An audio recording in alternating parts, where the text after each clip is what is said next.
Hi. So, in last class, we have studied what do you mean by solution, what are the properties of a solution, and we have studied four basic points that a solution is a homogeneous mixture. The particles of the solution should be smaller than 1 nanometer in diameter so that they cannot be seen in naked eyes, and they are not visible in naked eyes, and the solute particles cannot be separated by physical process, that is by the process of filtration. And I gave a similar example that if I have a chalk solution and if I pass the chalk solution through a filter paper, the chalk particle will be separated in the filter paper, which is called filtrate. And the clear liquid will be collected down, which is called filtrate. Whereas if I pass a salt solution or a sugar solution through a filter paper, we will not be able to get any such separation. So I can say the components of a solution are not separated by using physical process, example filtration. Now let us read a new topic which is called concentration of solution. Now what do you mean by concentration? Concentration is very simple language means how much solute is dissolved in how much solvent. इसका मतलब एक particular volume of solvent में कितना solute में देके एक solution बना रहा, that is called my concentration. So concentration means how much solute is dissolved in how many solvents. Now why is this needed? It is needed because if we have three separate glasses with the same level of water, and in this glass I add 2 spoons of salt, in this glass I add 3 spoon of salt, and in this glass I add 4 spoon of salt. So when I'm adding solute, my amount of solute in 3 different glasses are different. So all these 3 will make solution, but this solution, which is solution A and solution B and solution 3, they differ in the amount of solute added. So I can say A, B and C differ in the amount of solute added in a fixed amount of solvent, because I have considered my solvents to be the same. When I write same, I mean my volume of the solvent is same. For example, water. Let us take this is 10 cups of water. This is 10 cups of water. This is 10 cups of water. So in this case, we are varying the amount of solute we are adding in a beaker, right? Now there is also a second case where I can keep like मैं same amount of salt add कर सकता हूँ in different amount of solvents. जैसे कि if I draw, अगर मेरे पास 3 glass है इस तरीके का, एंड अगर पहले में सॉल्वेंट इतना है, सेकेंड में सॉल्वेंट इतना है, थर्ड में सॉल्वेंट इतना है, तो ऑफ कोर्स माने let this be 10 cups, let this be 4 cups, let this be 20 cups, and I am adding the same amount of solute in all. Let be 2 spoon, 2 spoon, 2 spoon. So what happens is in this case A, B and C, let us mark it A, B and C. In this case in A, B, C, the amount of solute which is added is the same. The amount of solute which is added is the same. What differs is the amount of solvent which is being considered for making the solution. अब यहां पर भी हम लोग बोल सकते हैं कि तीनों अलग अलग बीकर में जो तीनों सोल्यूशन बना वो ऑब्वियसली सेम नहीं होगा. तो this the fact that all the 6 solutions shown in the screen, all the 6 solutions shown in the screen are different from each other.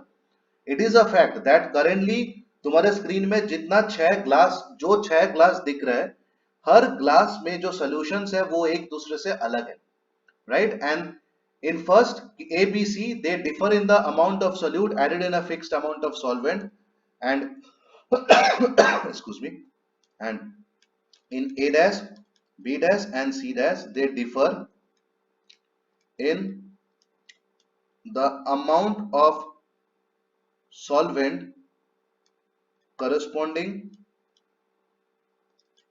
to a fixed amount of solute. So they differ in the amount of solvent corresponding to a fixed amount of solute. To know more about this difference and to study these differences, we should learn how to measure the concentration of the solution. The concentration of the solution is basically defined as the amount of solute dissolved in a given amount of solvent to form a solution. So I can define concentration as the amount of solute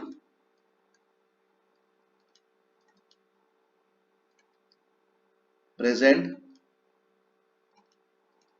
in a given amount of solution. Now this amount can be either mass or volume. In this case also it can be either mass or volume.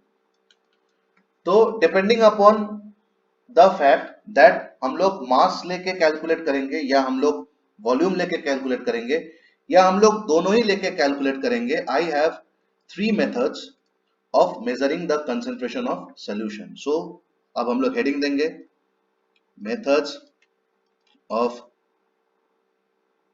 Measuring the concentration of the solution. तो सबसे पहला method, the very first method which comes are mass by mass percentage of a solution. याद रखना हम लोग concentration always solution का निकालते हैं, राइट. हम लोग भले डेफिनेशन में हम लोग लाइक एक्सप्लेनेशन में हम लोग बोले कि कितना सॉल्वेंट में कितना सॉल्यूट ऐड कर रहा हूं, डेफिनेशन में हम लोग बोले कि एक पर्टिकुलर वॉल्यूम ऑफ सॉल्यूशन में कितना सॉल्यूट ऐड हुआ है. तो हम लोग बेसिकली कंसंट्रेशन जो फैक्टर निकालते हैं, जो फिजिकल क्वांटिटी निकालते हैं कंसंट्रेशन, वो बेसिकली हम लोग निकालते हैं सॉल्यूशन का. तो mass by mass percentage is equal to, I give a formula that is mass of solute upon mass of solution into 100. Into 100 किया because I am working with percentage. This is also called m by m ratio. ये term like तुमको शायद class 9 पे जरूरत नहीं है, but when you go to 10-11 this term is very important, m by m ratio.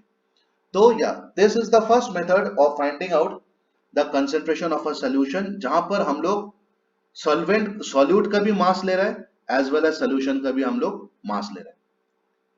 Next is, अब हम लोग मास एंड वॉल्यूम दोनों लेंगे. This is mass by volume percentage of a solution, mass by value percentage of a solution, which is written as mass of solute by volume of the solution. and because हम लोग percentage लेके काम कर रहे हैं तो हम लोग कर दिए into 100. ठीक है. अब हम लोग करेंगे volume by volume percentage.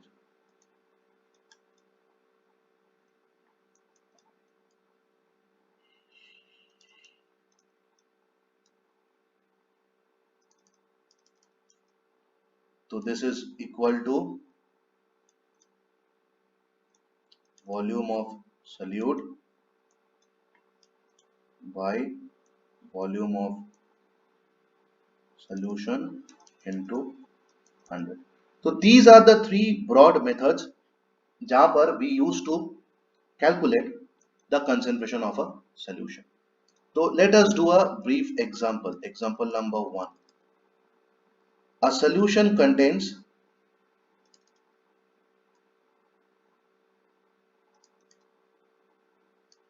40 gram of common salt in 320 gram of water. Calculate the concentration in terms of mass by mass percentage. तो कैसे सॉल्व करेंगे हम लोग? मास बाय मास परसेंटेज का क्या फॉर्मूला है? Mass of solute. पहले हम लोग फॉर्मूला लिखेंगे, mass of solute by mass of solution into 100, right. अब यहां पर सॉल्यूट क्या है? Solute is common salt. Solvent क्या है? वाटर. तो what is solution? It is plain sugar solution. तो first you have to found mass of solution. तो mass of solution is equal to mass of solute plus mass of solvent. solute कितना है? 40 ग्राम. solvent कितना है? 320 ग्राम. कितना हुआ total? 360 ग्राम. तो this is the mass of solute plus mass of solvent and the total mass of solution is 360. So you can find the mass by mass ratio, that is 40 by 360 into 100. If you solve it, तुम लोग calculate कर लेना, it will be coming 11.1%. So this is 11.1%. I can say the concentration of the sugar salt solution is 11 by 1% when measured in mass by mass. तो हम लोग जब भी कोई कंसेंट्रेशन का फाइनल वैल्यू मेरे पास आएगा, आई हैव टू मेंशन कि वो कौन सा प्रोसेस में मेजर किया गया है, आइदर मास बाय मास और मास बाय वॉल्यूम और volume by volume and anything about that. Now हम लोग जब सॉल्यूशंस पढ़ रहे थे तो उसका एक पॉइंट था जो मैं तब नहीं बताया, डेलिबरेटली नहीं बताया, बिकॉज वो मैं बाद में बताने वाला था. What is that? That is the particle size of a solution. The particle size of a solution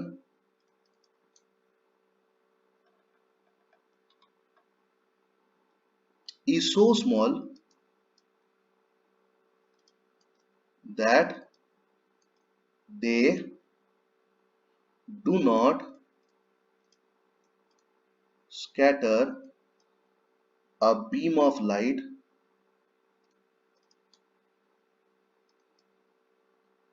passing through the solution.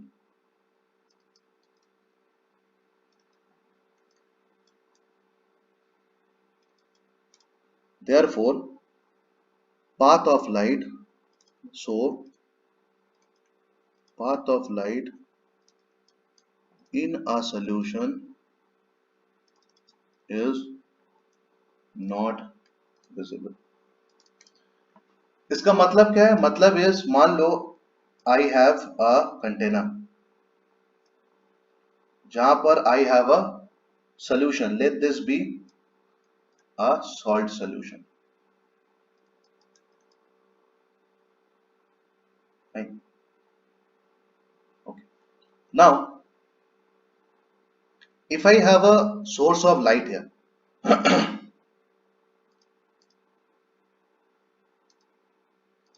if I have a source of light here, so light is passing via this direction. ऐसे light जा रहा है. अब of course light will pass through it, and यहां पर अगर मैं कुछ स्क्रीन रखूं तो यहां पर जाके लाइट एक रीजन को ब्राइट करेगा. This is the region of brightness because light has been obstructed by this wall. अब यहाँ पर एक चीज जानना जरूरी है, आई होप तुम लोग जानते हो, नहीं भी जानते हो तो थोड़ा क्लियर कर लो।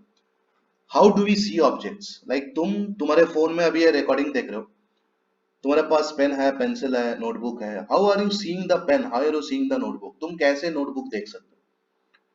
एवरीथिंग, हम लोग सब कुछ देख सकते हैं because light is everywhere, right? Light is everywhere, हर जगह। एंड लाइट का कोई कलर नहीं होता है, सबसे बड़ा बात। Light is a mixture of all colours, therefore हम लोग लाइट को कहीं देख नहीं सकते कि वाह ये व्हाइट लाइट है, ये रेड लाइट है। ये बहुत कंफ्यूजन है। सिंपल लॉजिक क्या है कि लाइट अगर तुम्हारे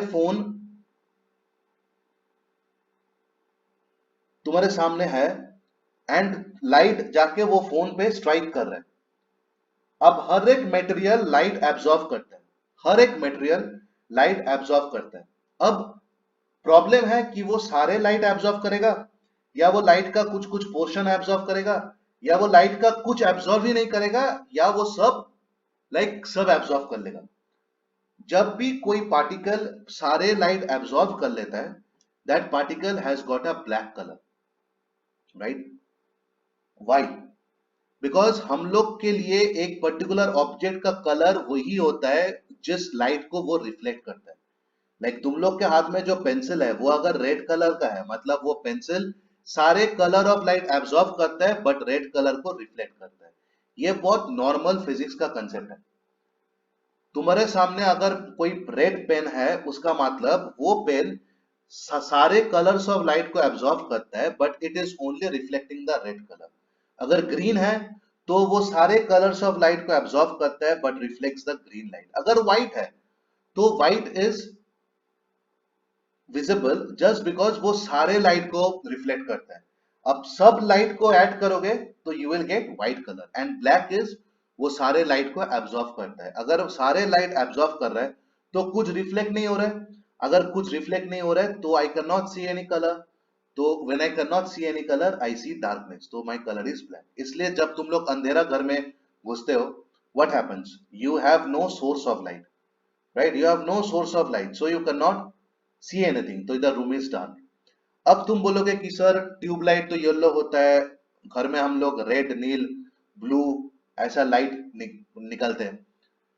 अगर तुम कभी भी अगर तुम कभी भी डिटेल में पढ़ोगे, which is only possible when you go to class 12 and class 11, फिलहाल के लिए इतना जान लो कि वो जो ग्रीन लाइट है, वो हम लोग जो व्हाइट लाइट, जो सनलाइट है, that light and this green light is completely different. Green light is just reflecting away the green color component of light. जो सनलाइट है उसमें सारे कंपोनेंट्स ऑफ लाइट प्रेजेंट होता है, ठीक है?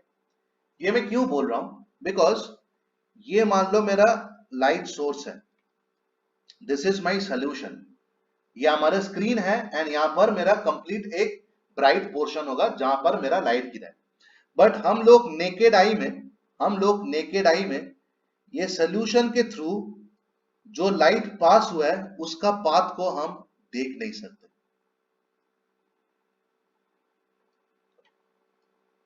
मतलब क्या है? I light is passing through the solution but the path of the light is not visible. अब तुम लोग बोलोगे sir path of the light कैसे विजिबल होता है? तो तुम लोग के घर में अगर ट्यूबलाइट है, तुम लोग ट्यूबलाइट को देख पा रहे हो, बट बीच में जहां से लाइट आ रहा है, तुम लोग क्या देख पा रहे हो कि लाइट मॉलिक्यूल बाय मॉलिक्यूल आ रहा है? Can you see any proper path जैसे लाइट फ्लो कर रहा है? नहीं दिख पाओगे। तुमको हर जगह कलर दिख रहा है, हर जगह ब्राइट दिख रहा है, बट लाइट का path you can not see. Similarly here, यहां पर ये सोल्यूशन के थ्रू लाइट पास तो कर रहा है बट लाइट का जो पाथ है दैट इज नॉट विजिबल। ये क्यों विजिबल नहीं है? मैं इसलिए मैं बोला, अगर मेरे को लाइट का पाथ विजिबल नहीं हो रहा है, मतलब यहां से ये सोल्यूशन के अंदर से कुछ लाइट रिफ्लेक्ट नहीं हो रहा है। अब रिफ्लेक्ट हमेशा नहीं होता है, स्कैटरिंग भी होता है। रिफ्लेक्शन और स्कैटरिंग में सबसे बड़ा दिक्कत मतलब डिफरेंस क्या है? रिफ्लेक्शन एक पर्टिकुलर लॉ फॉलो करता है, स्कैटरिंग कोई लॉ फॉलो नहीं करता, बट दोनों में लाइट निकाला जाता है। तो ये जो सोल्यूशन है, सोल्यूशन में लाइट घुस तो रहा है, light is entering the solution, but it is not reflecting और स्कैटरिंग आउट एनी लाइट। अगर सोल्यूशन से कोई लाइट बाहर नहीं आएगा तो मेरे को कोई लाइट नहीं दिखेगा। This is why I said the particles has a solution is so small. अब क्यों रिफ्लेक्ट नहीं कर रहा है? रिफ्लेक्ट नहीं कर रहा है बिकॉज सोल्यूशन में जो पार्टिकल है वो बहुत छोटे साइज का है। They can not be an obstruction to the path of light so that light reflects all right scatters. तो इसलिए मैं बोला the particle size of a solution is so small that they do not scatter a beam of light passing through it. इसलिए इसको हम naked eye में visible नहीं है, एंड ऑफ कोर्स हम लोग सोल्यूशन के थ्रू जो लाइट पास कर रहे हैं उसका पाथ को मैं देख नहीं पाऊंगा। अब यही कंसेप्ट के ऊपर बेस करके we have two more type of mixtures, homogeneous mixtures. I would not say homogeneous heterogeneous now. I would like to say कि जैसे solution एक mixture है, of course solution एक mixture तो है ना, solution is a homogeneous mixture. तो जैसे solution एक mixture है, तो मेरे पास ऐसे और भी दो mixtures है जिसको मैं divide करता हूं depending upon this phenomenon. ठीक है?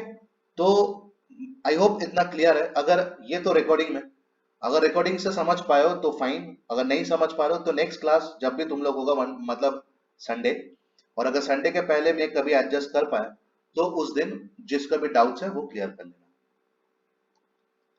तो I have another type of mixture state which is called suspension.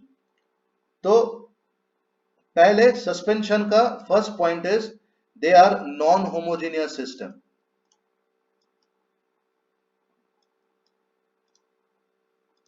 मतलब एक चीज तो क्लियर हो गया, suspension are mixtures which are non homogeneous. And यहां पर solute particles do not dissolve in solvent, मतलब they are not solutions।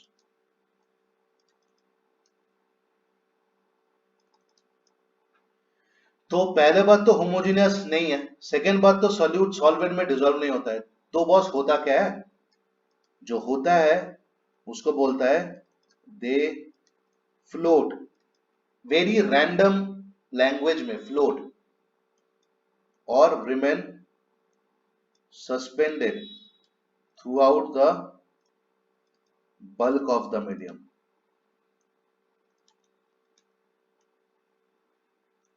Bulk मतलब कंप्लीट वॉल्यूम, कंप्लीट वॉल्यूम में वो सस्पेंडेड रहता है। और एक डिफरेंस है,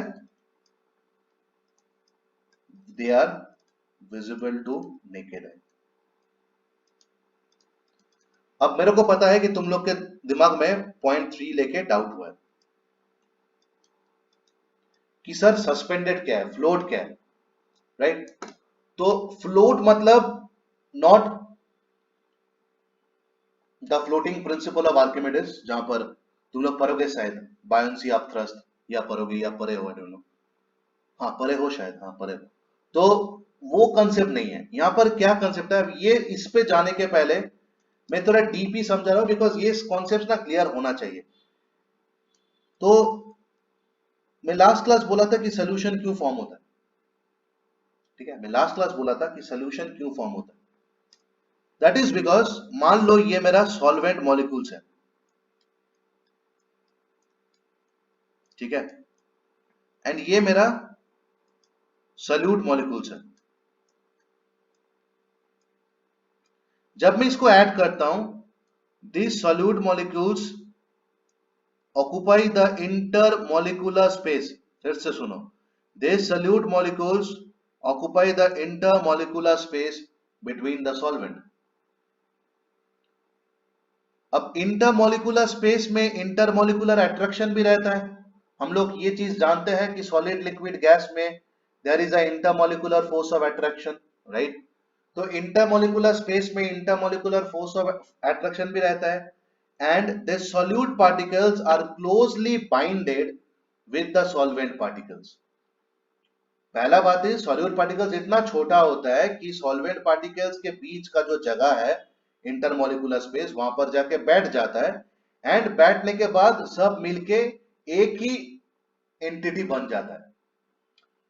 बिकॉज सोल्यूशन होने के बाद सल्यूट पार्टिकल सेपरेटली एग्जिस्ट नहीं करता है, सो दे इसके थ्रू जब भी लाइट पास करता है, लाइट का पाथ विजिबल नहीं होता है. So this is a case of solution. Now let us take water.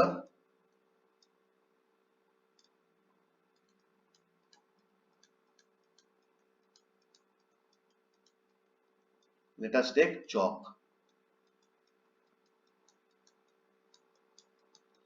अब chalk को मैं वाटर में डाल दिया, तो what happens, chalk क्या करता है, chalk का मॉलिक्यूल साइज इतना बड़ा है कि वो वाटर का इंटरमोलिकुलर अट्रैक्ट माने इंटरमोलिकुलर स्पेस में ऑक्यूपाई नहीं कर सकता. तो chalk particles do not occupy the intermolecular space of the solvent molecules.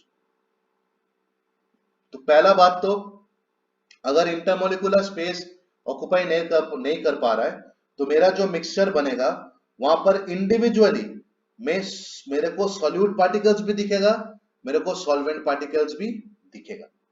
अब ये सॉल्यूट क्या होता है, ये सॉल्यूट लोग हैपोजेटली सॉल्यूशन में स्प्रेड हो जाता है.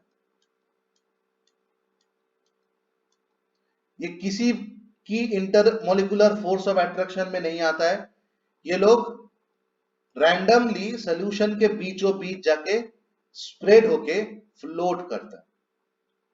ये सिंक क्यों नहीं करता, बिकॉज सिंक करने के लिए you need a proper density व प्रॉपर मास. ये लोग के पास उतना मास है नहीं. ये सॉल्यूशन क्यों नहीं बनाता, बिकॉज इन लोग का साइज उतना छोटा है नहीं ताकि ये सॉल्वेंट का इंटरमोलिकुलर स्पेस में घुस जाए. तो ये लोग क्या बनाएगा, ये लोग बनाएगा सस्पेंशन. अब जब मैं सस्पेंशन के थ्रू लाइट पास करता हूं, ये जो सस्पेंडेड पार्टिकल्स है इसके साथ लाइट टकराता है, light strikes these suspended particles, and when light strikes these suspended particles, these particles scatter light. When these particles scatter light, we can see the path of light through this suspended solution. So ऐसा solution जहां पर ऊपर का 4 point valid होता है, such solutions are called, I'm very sorry, such mixtures are called suspension. I hope I am clear. ठीक है, अब जैसे सस्पेंशन क्या है हम लोग समझ गए, तो I should know some of the properties of suspension. तो फर्स्ट वन, आंख कान बंद करके blindly you have to write it is a heterogeneous mixture. Number 2, तुम एक पानी में चॉक डिसॉल्व करो, तुमको चॉक का पार्टिकल्स दिखेगा. वाई, अगर सोल्यूशन होता तो नहीं दिखता, मतलब वो सोल्यूशन नहीं हो रहा है. तो I can say the particles of a suspension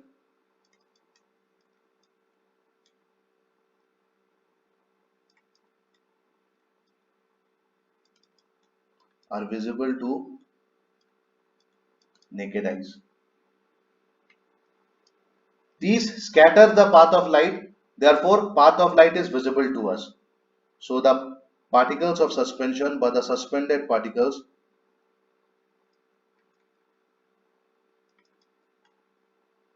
scatter a beam of light passing through it.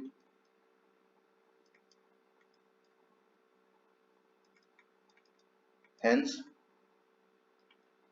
the path of light is visible. Number 4, solution में क्या था, तुम अगर सोल्यूशन को छोड़ दो for infinite time period, the particles do not settle. मैं example दिया था, अगर तुम एक सॉल्ट सोल्यूशन बनाए हो, तुम अगर उसको किसी भी तरह का डिस्टरबेंस नहीं दोगे, उसको रख दोगे वैसा ही, तो वो कभी भी सॉल्ट एंड वाटर में सेपरेट नहीं होगा, बट सस्पेंडेड होगा. The solute particles settle down when a suspension is left undisturbed.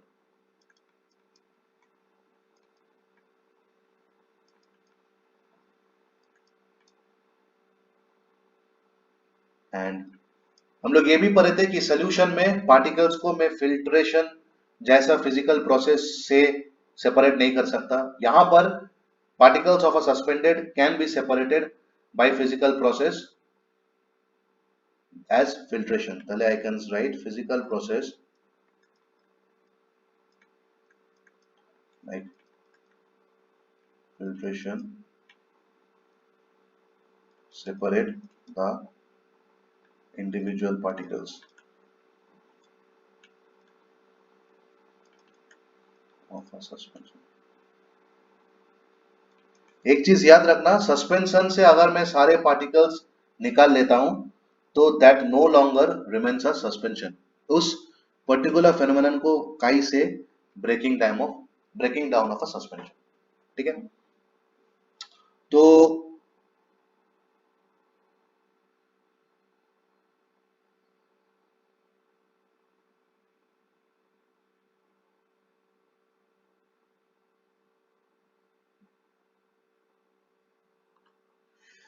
अब तो हम लोग दो टाइप ऑफ मिक्सचर्स के बारे में पढ़े. One is solutions, one is suspensions. We have the third type. वो थर्ड टाइप को बोला जाता है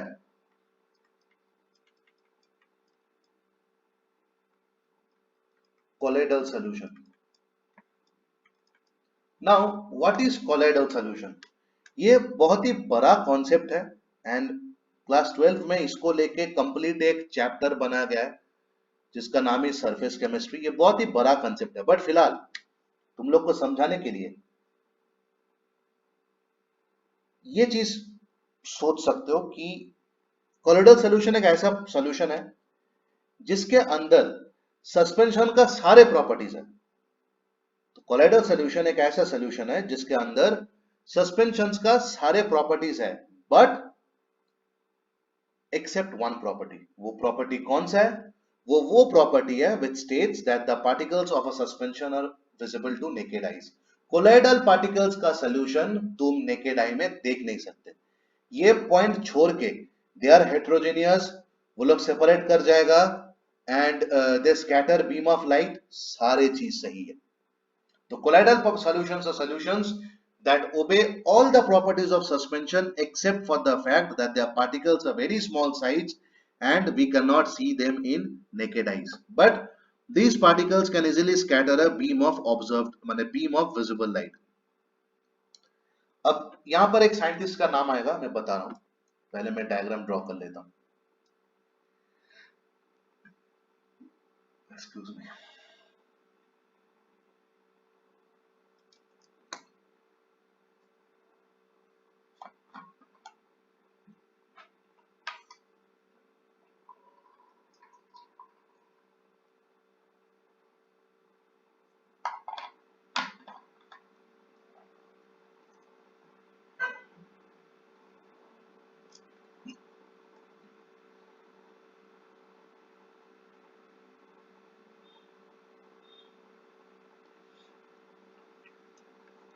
ये मेरा दो बीकर है. This contains a solution or I can say a true solution, मतलब वाकई में ये एक solution है. And this contains a colloidal solution. यहां पर I have a source of light.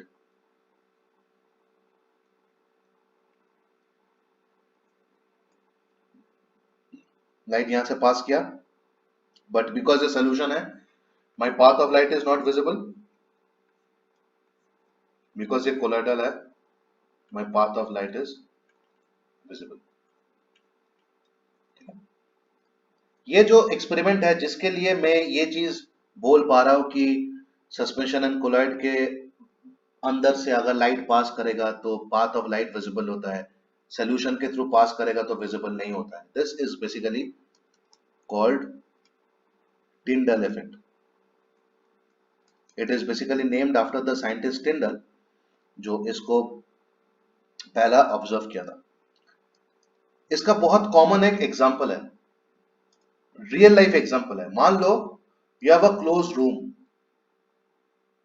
तुम्हारे पास एक ऐसा कमरा है जो पूरा बंद है और you are inside the room and it's completely dark. यहां पर लाइक यहां पर you have a very small opening जहां से लाइट आ रहा है. यू कैन सी, प्रैक्टिकली देख पाओगे कि लाइट जिस लाइन से आ रहा है उस पर्टिकुलर रीजन का एयर पार्टिकल्स मेरे आंख में विजिबल होता है।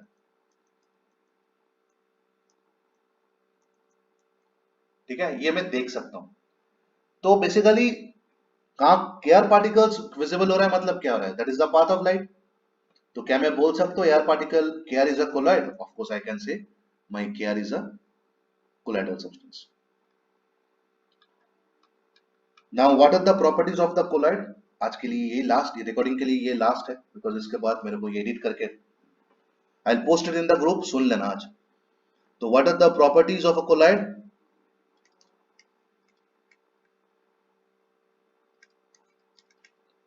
Number one, it is a heterogeneous mixture. A colloid should be a heterogeneous mixture because I said ये suspension का सारे property follow करता है, but of just एक छोड़ के कि colloid का particles are small enough not to be visible in naked eyes, and particles not visible in naked eye.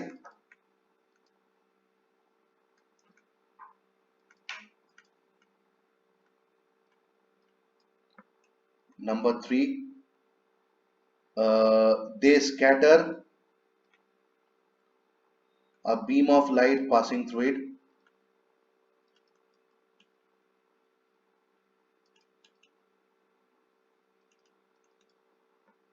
And they do not settle down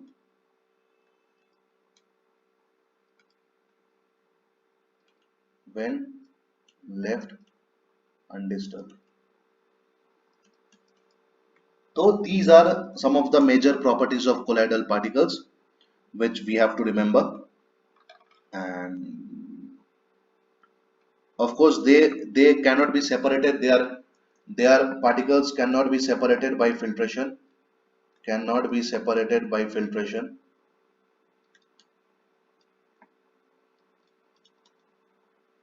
अब तुम बोलोगे कि सर तो ये तो सोल्यूशन का बराबर हो गया। नहीं, कोलाइडल का पार्टिकल को सेपरेट करने के लिए we have a separate technique which is called centrifugation. Centrifugation technique use होता है in order to separate the particles of a collide.